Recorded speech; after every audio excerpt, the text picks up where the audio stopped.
guys, pizza 4 sa Oktubre ngayon.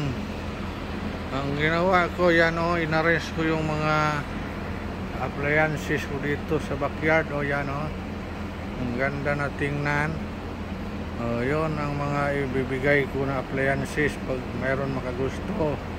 Yung dalawang TV, dalawang monitor sa computer, at saka yung tatlong microwave. Ayun mga guys, tatlong microwave, ayun ang pamimigay ko. Yan, i-arrange ko dito. Dito yung dalawang freezer ko. Doon ang kusina namin. Sa bahay ko, yan, kusina. Yan, sobrang linis na dito mga guys. Lilinis ko. Naris ko, tingnan mo yung ibaba sa mga gamit ko. Yan, nalinis ko. Okay, yan, magandang pagka-arrange mga guys. Yan, okay, galing. Ayan mga guys, ang ganda. Yan. Nandito si Bakikik at saka si Rotsi. Ayan, nagagwardya sila dyan para walang daga na makapasok. Pinakatay niya pag may nakitang daga, pag may naamoy sila. Ayan, dito tingnan nyo, linilinis ko. Ayan, ang ganda na. Ayan mga guys, ang bahay ko.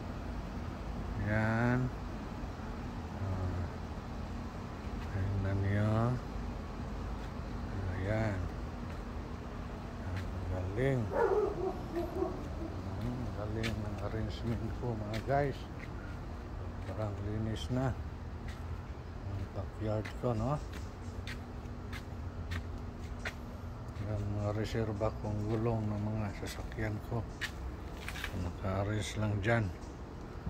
Okay. Ayan. Parang linis na. Galing. Yan ang ko, barbell.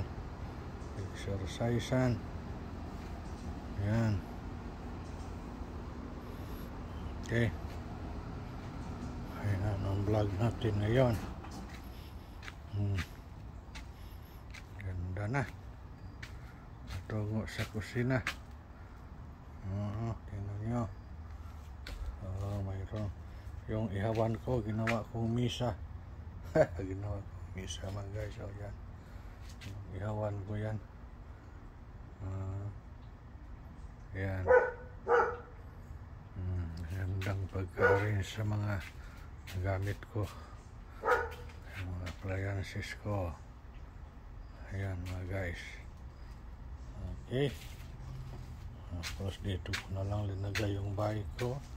Tapos nandyan si Bakikik, nandyan si Rotsin. Nakabantay sila dyan palagi para walang makapasok na daga. Ayan, sila ang gwardiya dyan, dalawa. Doon naman sa kabila, ang gwardiya doon, yan, sa kabila ng hero na yan, tapos kagubatan na yun, sa likod, nandoon sila si Batoy-Toy at saka si Tidibir nandoon. Pasyalan din natin sila doon mga guys, pasyalan natin sila doon sa likod. Okay, yan. Ayan mga guys, dito na tayo sa likod. Ayan si Batoy-Toy at saka si Tidibir. Saka yan dyan sa likod ng bakod. Kagubatan yan mga guys. Kagubatan yan. Yung likod ng gubat na yan, yun, apartment yan doon. Sa likod ng gubat na yan mga guys, apartment. Dito sila si Tidibir at saka si Batoy-Toy. Batoy-Toy, say hello sa mga tao. Say hello. Hello Batoy-Toy, Tidibir. Hello. Ayan. Dito sila gwardiya mga guys. Good.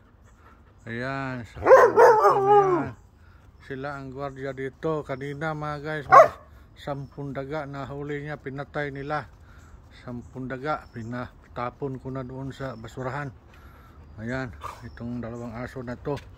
At saka yung dalawa doon sa si Rotsin at saka si Bakikik. Nakahuli sila ng 6 ngayong araw nito na to. Noong nakaraang araw mahigit 10.